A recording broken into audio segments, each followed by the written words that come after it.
Hi, this is Ryan of Hoon Aquatics. I'm a fish keeper and breeder turned fish photographer. I've had the fortunate opportunity to keep some really new, unique, and rare fish thanks to having really great fish friends and sources. I only photograph some of the species in today's video, but will only be using images and videos that I have personally taken. This video is a quick introduction to a few of the newer South American Tetra species. All have proven to be hardy and vibrant additions to my tank, and no special care or provisions have been needed to keep these.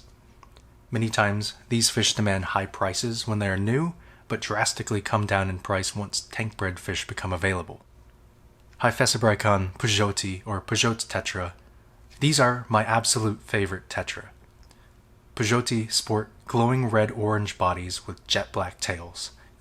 Younger or stressed fish will show much paler colors. They were not named for the car company, rather named for the Peugeot family that allowed the original collectors to stay on their property during their expedition. They were proposed to be renamed to a plural form, Puattorum, to acknowledge and honor the family, but was later redacted. Coincidentally, the Peugeot family also invented the peppermill. Although some have bred these, as of 2025 they still command a high price tag, and most are wild fish. Hyphessobrycon Infernalis, or the Infernal Tetra, is one of the easier tetras to breed. Infernalis show volcanic red bodies with white fins when fired up. Superficially, they look very close to Hasamania nana, the silver-tip tetra, especially when not colored up, but as Infernalis age, the red intensifies as they turn on their color. They spar and display fiery reds every day, however I found them to be overall nippier than some of the other tetra species on today's list. Hyphessobrycon Procyon, or the Racoon Tetra. It's perhaps the prettiest tetra on today's list. They fire up to show almost unbelievable golden yellows with a long draping dorsal fin.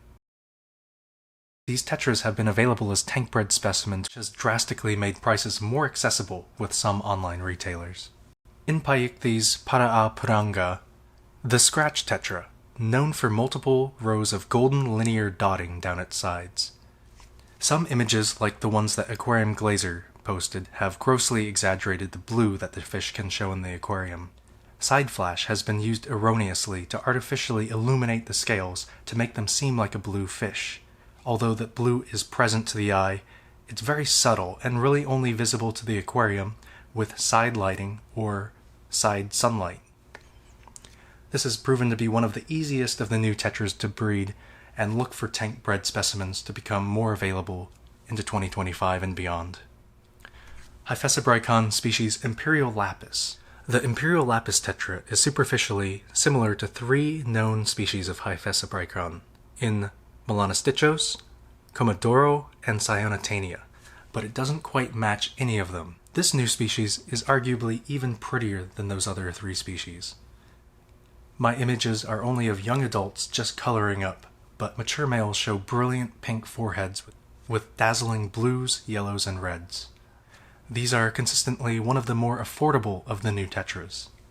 Hyphessobrycon Piranga, or the Non-Red Devil Tetra, a seldomly seen little tetra with possibly the worst common name I've ever heard of, the Non-Red Devil Tetra.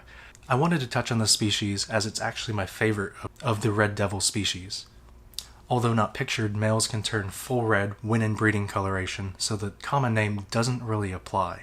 These are tight schoolers and show a nice range of subtle blues and red fins. Last on today's list is Hyphessobrycon Eilyos. Eilyos, apparently meaning helpless or poor. This may be in reference to their small, dainty size. But although they may be small, they pack a ton of color. Eilyos may arrive pale or even charcoal gray, but once they fully settle in, both males and females will show jet black bodies with bright red fins. This short video was just to quickly introduce some of my favorite South American tetras that remain either rare or uncommon in the hobby. This video is to promote some of these new species and entice you to check them out once they hopefully become more available in the hobby moving forward. If you enjoyed today's video, be sure to check out some of my other species spotlights, or my Instagram at Hoon Aquatics. If you want to check out more of my general photography, I also take pictures for Moonlight Aquatics. Thanks for watching.